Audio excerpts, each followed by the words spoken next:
Hello friends, this is Lauren. Thanks for joining me in my craft room today for a Fandom Friday video. This week I'm featuring a brand new stamp set release from Kindred Stamps today. I'm using the Imagination stamp set. This is just one of the images from the set, and I'm going to start with coloring him up. I completely forgot to take a picture of the full set, but that's okay. You'll see it throughout this video.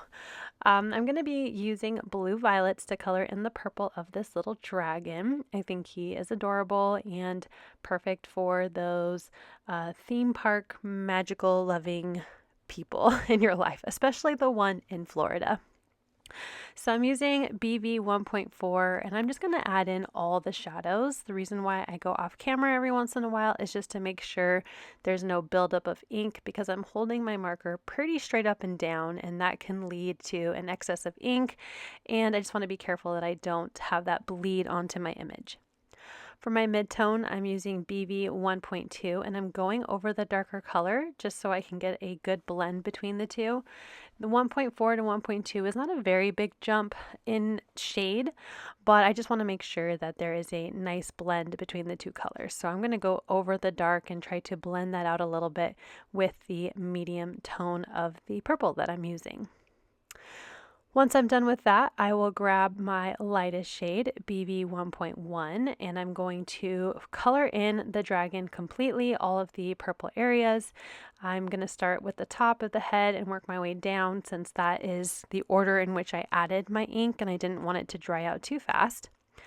Now BV 1.1 is very pale, so again, going over the mid-tone now and making sure that blends out well.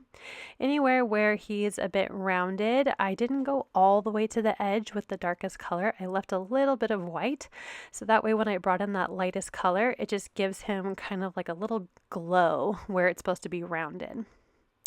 For the tongue and stomach, I'm going to use R2.4 and R2.2. Now there is a big jump between these two shades, so I'm going to do a tip-to-tip blending where I take the lighter color, the 2.2, and I pick up some of the ink from the 2.4 marker and then color in my image. Now the more I color, that darker shade will start to fade away and I go right back to that light shade, and so that's just an easy way to get two colors to blend a little better together. For the inside of the mouth, I'm using R1.8. That's my go-to color for the inside of the mouth. And then I'm going to bring back in that darkest shade, BV 1.4, to add in some little dots and just a little stippling around my image, and same with the pink. I use that R marker as well. For the orange details on this dragon, I'm going to use O2.4 and O2.2. Again, kind of a big jump between the two, but I'm not going to blend them together because I want some of the dark shadow lines that I'm making here, like on his horns and on his wings, to stand out a little more. So once I'm done adding in those dark colors, I'll just bring in the lighter shade O2.2 and color them in.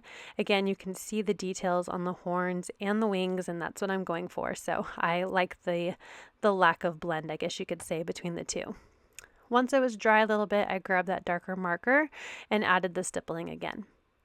I like when my images have a nice solid line, and sometimes my ink on 3 Blackout ink doesn't always get the perfect line because I need to refill it. So I left my stamp in my MISTI, put the paper back in the exact same spot, and then used VersaFine Clair in Nocturne to outline it again. And then I'll go ahead and just fussy cut him out. He is so cute. I love him so much. I'm going to grab a few different things from my stash. I'm going to use some lavender cardstock. I thought it matched my dragon's purple super well. I'm going to bring in the Around the World paper pack because it's got some great rainbow designs in there. I have the Card Basics die set from Kindred, and I use that to cut the rectangle shape for my background. I will also bring in the Sentiment Strip dies and the Grass and Clouds stencil a little later on. So I am starting with making my background. I took the second image from the Imagination stamp set, which is this large ball-shaped attraction, and I am inking it up with Stellar ink in the color Pompous. I thought it would give a nice tone-on-tone look on this purple cardstock, so I'm going to ink it up, and I'm going to stamp just the ball part in random areas on this purple cardstock, just creating my own pattern. Once I have It looks like I stamped it 5 times. I will go ahead and put that ink and clean off my stamp and put it away. I'm going to pick some cardstock that I think will look nice with this background. Again, I really like the rainbow stripes here. Since I have a nice excess scrap here from another project, I thought I would use that for today's card. I'm going to use this larger panel to create a side panel on my card, and then I'm going to use that smaller, like very much more colorful strip on my card as well, but I'm going to start with making this panel first. I'm trimming off the excess of the dark purple, and then I'll trim off the excess here. So that way I have perfect lines going from that light purple to the light green. Once I know where I'm going to place it onto my background, I'm really just eyeballing it here, but I'm going to trim this down so it will fit and create an even border on the top, bottom, and left of my card. Now that I have that piece, I'm going to grab some large scissors and I'm just going to trim off the excess green here on my little extra strip that I have. And that way I can use this rainbow strip of paper later on in the card. I'm actually going to trim it in half and use it as 2 strips across my card. Now that I have the rainbow paper pretty much figured out at this point, I'm going to die cut a circle. I wasn't sure if I wanted to use the larger stitch circle, but I'm going to go with the smaller solid circle, and I'm going to die cut it out of some white cardstock.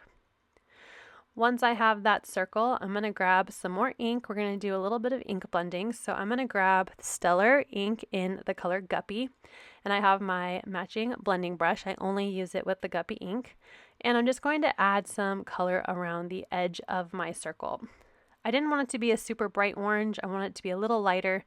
So I'm just adding it around the edge and adding a soft color as I go towards the center of the circle die cut. Once that's done, I will clean up my mess, and then I'm going to grab my paper trimmer again to cut that strip in half. Again, very much eyeballing. I'm making it exactly a 1/2 inch so that way I can cut it down to 2 1/4 inch strips. I am going to save those and we're going to layer those more towards the bottom of the card. You can see I'm going to do a little bit of a dry run here. I want my orange circle to go more towards the bottom right to balance out the pattern paper panel. Say that 5 times fast on the left side. And then these strips will line up with the same color, not same color, but the same lines. They're not going to be the same color, but the same lines. So that way they kind of puzzle piece together. And then my little dragon will go just like that on top of the circle. I remembered that I wanted to add a little bit of cloud dimension behind my dragon using orange ink on that circle. So I'll grab that ink again and my blending brush, and I'm going to grab the long cloud here so that way I can just hold it in place and add the color. Again, just trying to create a little bit of a dreamy, magical puff behind him. So I'll go ahead and add 1 layer, and then I'm going to scooch my stencil over, and then I'll add another layer. So that way they're not exactly the same cloud shape. It's giving it a little bit of fun and texture. Once I am done ink blending those clouds on, I know it's subtle, but you can see it in the card in person. I think it just adds a little extra touch, but definitely not necessary if you want to recreate this card. I'm going to grab one of my sentiment strips and the sentiment that I want to use on the front of the card. So I'll go ahead and die cut that out of some white cardstock, and we're going to start building our scene. I know that I want this panel on the left-hand corner, so I'll go ahead and grab my liquid adhesive, get some glue on the back of that panel, and I'm going to glue it onto what will be the left side of my card. I didn't stamp one of my ball images very well in one of the corners, so I decided that that would be the corner I would cover with the pattern paper. Then I glued down my orange inky circle, and now I'm gluing on my strips again, trying to line them up so that they match the panel on the left but have different colors, so they really just stand up and off the card. I'm using my smaller Misty here and that same Nocturne VersaFine Clair ink to stamp my sentiment, and I'm going to go ahead and get some foam adhesive behind my sentiment. Everything so far has just been glued down with liquid adhesive, but I want my sentiment and my dragon to have a little bit of dimension. So before I glue anything else on, I remembered that I wanted to add some splatter, so I grabbed my Gem Color Pigment watercolors. I've added some water to the purple, and I'm just using a paintbrush to pick that up and splatter it onto the card. I'm not adding a ton of splatter, just enough to add a little bit of interest to the background and the orange circle. It did also obviously land on the pattern paper, but Kindred's pattern paper, oh my goodness, sometimes is a little bit glossy, and which is great. I love that, but I didn't want to accidentally smear any of the watercolor, so I just used my towel to dab up any of the extra water. And then I pulled off the release paper from the back of my sentiment and adhered that to the card. And then I repeated that with my dragon.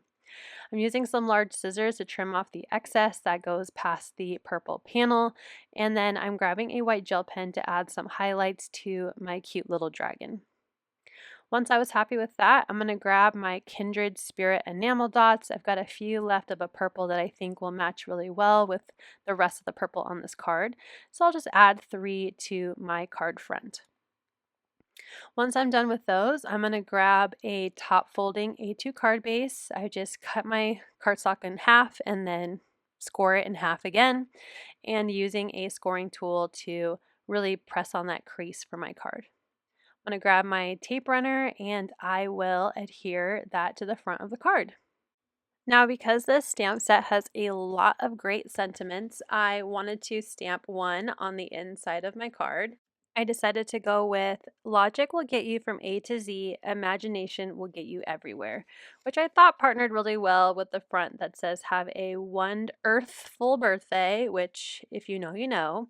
And so I'm going to use the same Nocturne VersaFine Clair ink and stamp that on the inside of my card. That will finish off this birthday card featuring our lovely purple dragon, and I also created my own background, added some fun rainbow paper.